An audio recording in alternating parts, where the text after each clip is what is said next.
call HALALYAM YAHAWAH, BAHASHAM, YAHAWASHI, BAHASHAM, QADASH.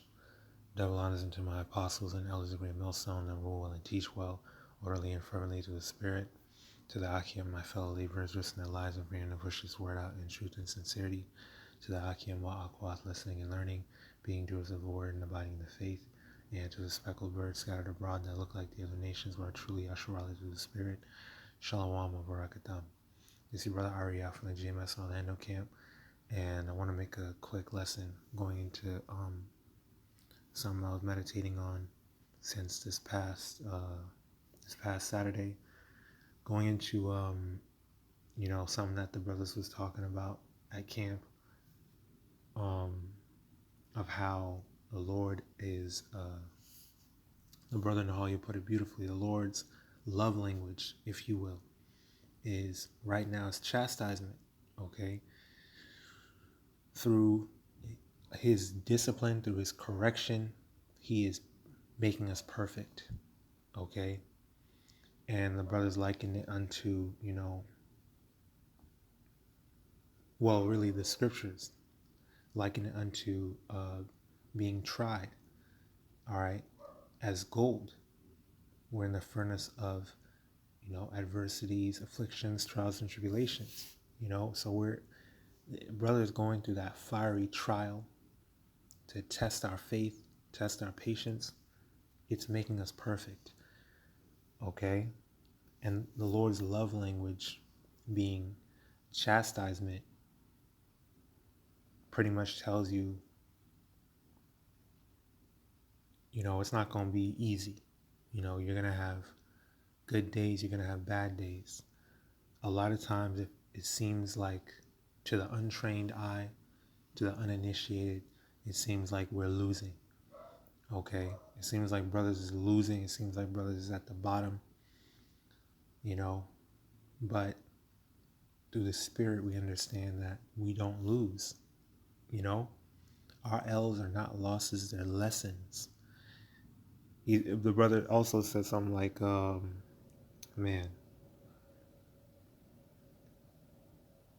it's something like it's a blessing in the lesson, or something like that.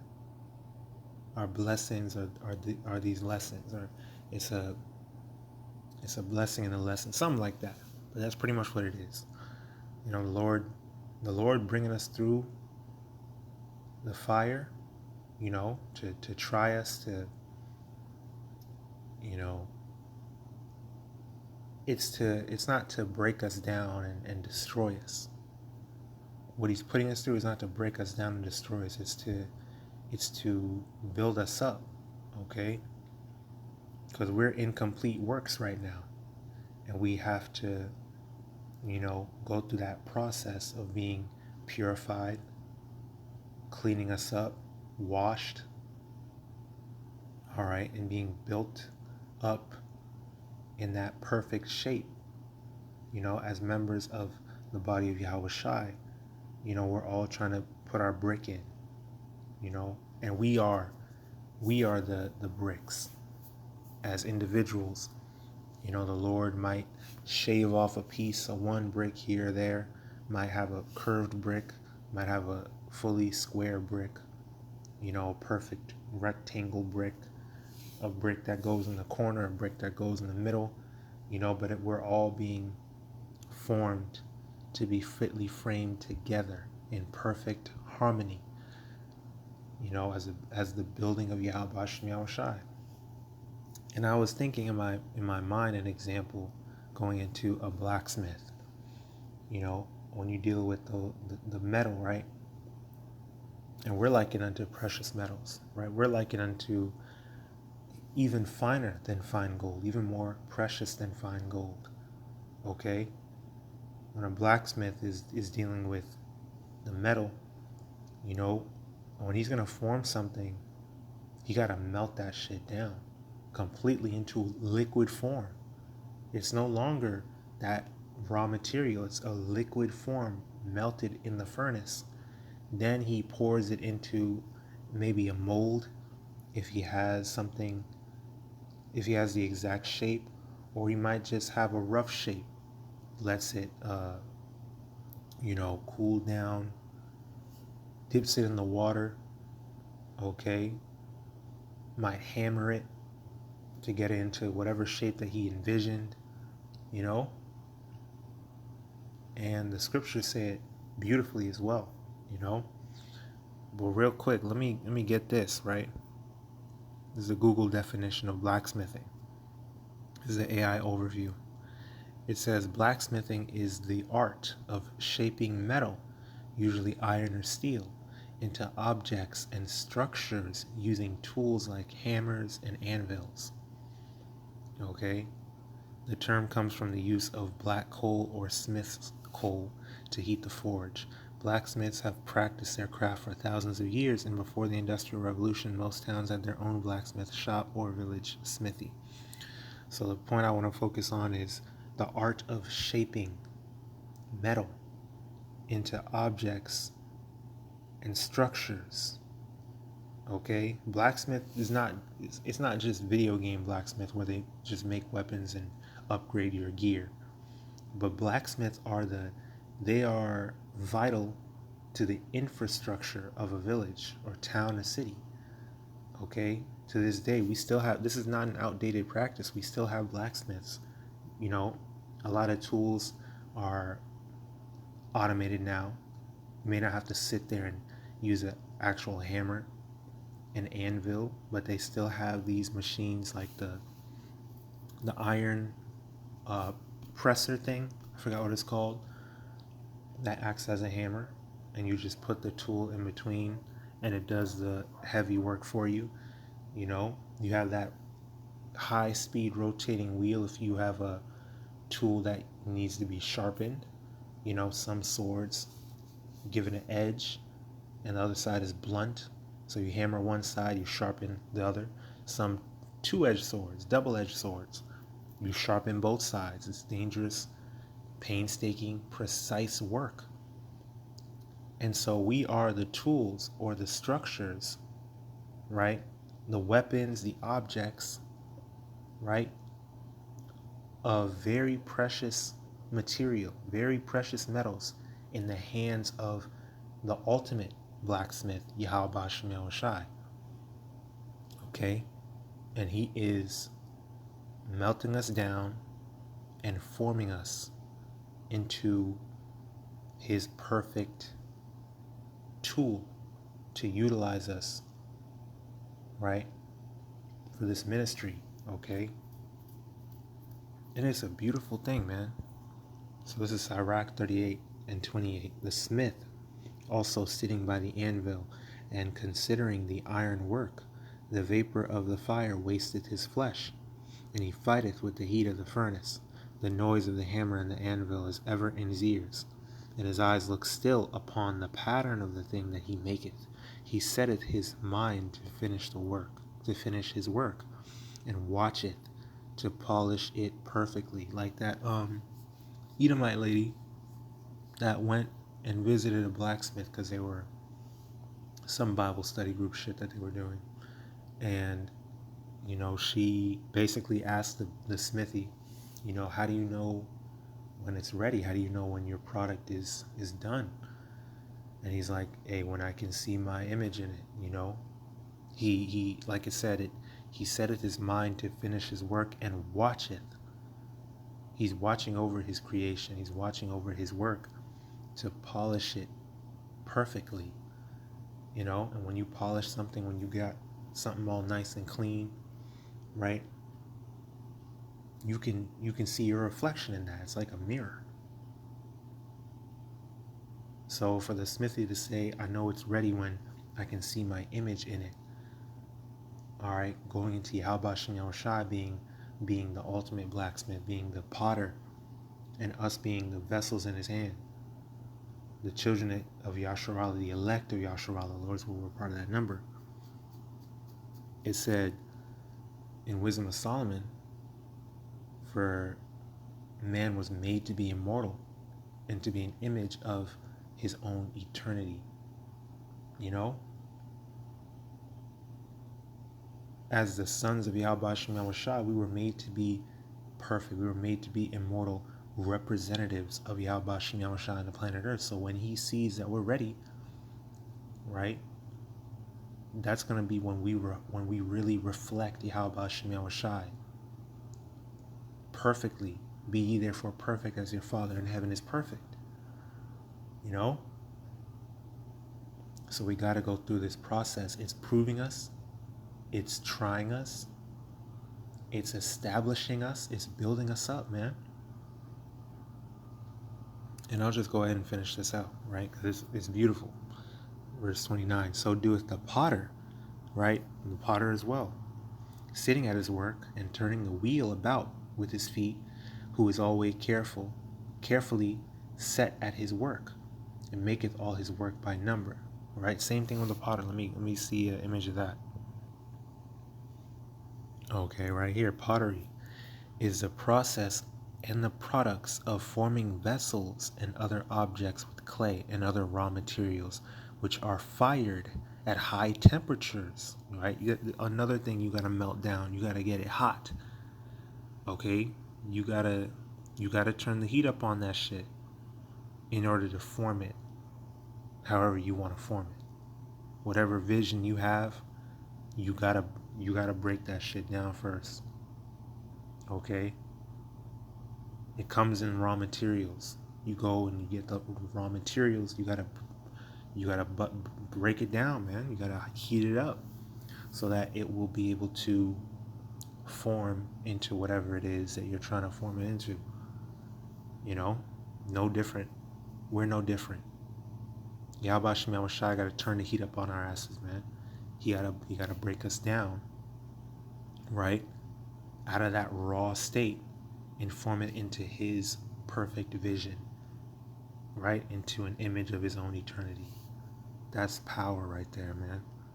We're being formed by YAHAWASHI, man. We are seeds in his hand, waiting to be planted. You know? So it's the process and the products of forming vessels and other objects with clay and other raw materials, which are fired at high temperatures to give them a hard and durable form. See? To make them hard, austere, stoic, strong, and durable. Okay? Good soldiers of YAHAWASHI. Okay? Tried and true. Perfect. Okay? Real ass men. The place where such wares are made by a potter is also called a pottery. You know, they that spinning shit, and then they got it going around so that it can be a perfect symmetrical vessel. And some are for clean uses, some are for unclean uses. Whatever it is, the potter is a judge, like the scriptures say in Wisdom of Solomon. And it's beautiful. You can create some beautiful vessels. You know, you can paint it, right? See? You can paint it, you can put different patterns on it, different colors, all these different shapes, some for holding soil, plants. Some, you know, might put some water in there, you know, different measures of wheat, barley, food, you know, use some for storing money, coins, gold, silver, use some for, you know, wine, okay, use some for whatever you want it to. That's the Lord's vision, man. That's the Lord's prerogative. Polish it, make it all nice and shiny. Look at that. So the Lord, man, he doing his thing, man. He doing his thing. You just gotta trust the process. You gotta trust him. Okay? So it's a verse 29 again. So doeth the potter sitting at his work and turning the wheel about with his feet, who is always carefully set at his work, and maketh all his work by number. He fashioneth the clay with his arm, and boweth down his strength before his feet. He applieth himself to lead it over, and he is diligent to make clean the furnace. So you see, there's, you know, even even in mortal pottery, mortal potters, and mortal blacksmiths. Even if you don't relate it to YAHAWASHI being the one that's doing this, you think about how he was in the ancient world.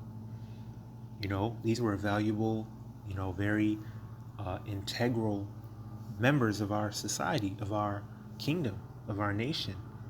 We would look to the potter for whatever we needed, look to the blacksmith for whatever we needed, in terms of our infrastructure in our cities, in our villages, our homes, our kitchens, our lands, the tools that we needed to till our lands, for the husbandmen, for the men of war. Okay, you might have had blacksmiths that worked with agriculture, right? That made tools for husbandry going into being tillers of the land and sowers of seeds and things like that, right? You might have had a blacksmith that dealt with weapons of war. He specialized in swords and spears and bows and arrows, right? You might have a blacksmith that specialized in, brick and mortar, things like that. Construction. Potters specialized in creating vessels for the home, for the kitchen, for storage, things like that. Okay? These are integral members of our society. You see the beauty in what YAHAWASHI made, in the work that they put in. Verse 31, all these trust to their hands, and everyone is wise in his work through the spirit and power of YAHAWASHI. Without these cannot a city be inhabited, and they shall not dwell where they will, nor go up and down. They shall not be sought for in public council, nor sit high in the congregation. They shall not sit on the judge's seat, nor understand the sentence of judgment. They cannot declare justice and judgment, and they shall not be found where parables are spoken. Right, so that's not their role. Their role is pottery. Their role is blacksmithing. Right? They may not be in the highest seat of judgment. They might not have been judges in ancient Israel. Right? They might not have been the elders that you go and seek counsel from. They might not have made all the decisions, and they weren't the kings and things like that, but they had their position, and it was integral. You needed these men. You needed the potter. You needed the blacksmith. You couldn't, without them, a city cannot be inhabited, man. They were integral, and that goes into the body of YAHAWASHI. Like the brothers were saying, our growth is not going to look the same. We're not all this ain't a one-size-fits-all ministry. It ain't a one-size-fits-all walk. Okay? The Lord has uniquely framed you, right, to be a part of his building, to be a part of the body. We're all unique, functioning, important, integral members of the body of YAHAWASHI, man. And it said, verse 34, but they will maintain the state of the world, and all their desire is in the work of their craft. Right? So it's beautiful, man. It's beautiful. The Lord is, he bringing us through that fire in order to form us and make us complete, to make us perfect, so we can fully embrace our purpose, our role. And it's a unique, beautiful role for each and every individual one of us, man. All you Akim, why you sincere Akwath, man. Bringing you through the fire as well, like the brother went into. You in the truth, man. You humbled under the 100% truth, following the apostles and elders' great millstone, calling upon the true names of Yahweh, YAHAWASHI, and enduring, for YAHAWASHI's sake, man. Hey, the Lord is working with us. He's dealing with us. The Lord is dealing with us. So you just got to keep going, man. You just got to keep enduring. So I was thinking about that. I wanted to bring that out. So I pray this is edifying, exhorting and uplifting through the spirit and power of YAHAWASHI YAHAWASHI. So why YAHAWASHI YAHAWASHI KAYAHAWAH QADASH bestowed upon me to bring out this lesson and push forth this word.